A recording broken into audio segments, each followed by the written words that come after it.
Существует закон, справедливость, то Закаева должны обязательно передать Российской Федерации, то есть к нам. Его должны наказать по закону, и он проходит у нас в розыске по похищению, убийства людей и милиционеров. Поэтому я уверен, что польское руководство примет правильное решение, учитывая отношения Российской Федерации и Республики Польши, и Закаев будет в конце концов получит по заслугам.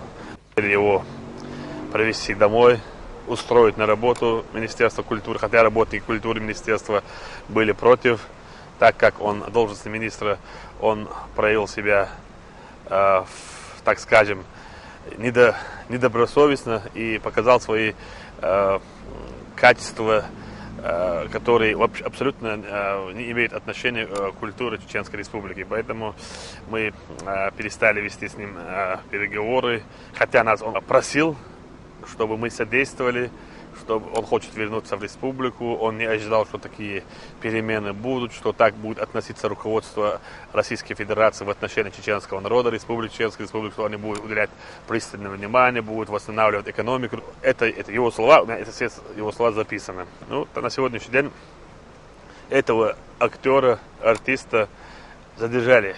В конце концов, у нас есть еще такие артисты, как бывший учитель, безбожник Удугов, Умаров. Они находятся в Турции, они живут в очень хороших элитных местах, их охраняют.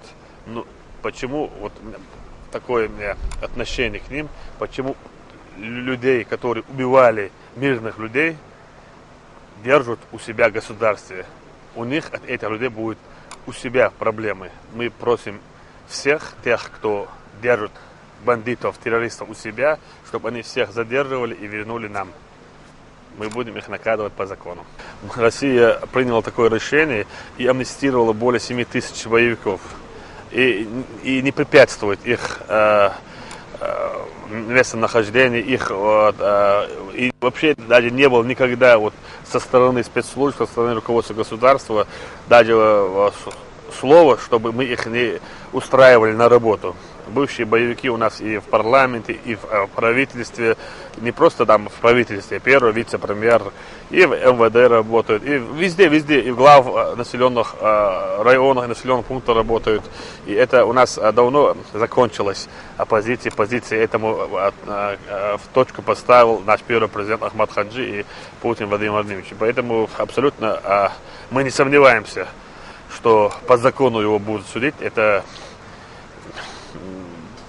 как еще можно, если человек убивал, если он это не отрицал, если человек похищал людей, он сам это говорил, и он сам еще до сих пор вот называет себя премьер-министром Ичкерии, а Ичкерия на сегодняшний день убивает только людей. Вот последнее нападение якобы на село Цинтарой, там убито 6 человек и 16 раненых из сотрудников милиции, и еще 6-7 мирных людей.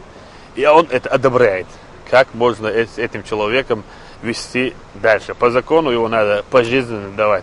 Это мое мнение. И еще его убить, его там где-то другое, это для него самое приятное. Его надо пожизненно посадить, и чтобы он видел, вот, чем он занимался. Вот так он знает, чем он занимался. Он хороший артист и ведет себя как по-актерски там.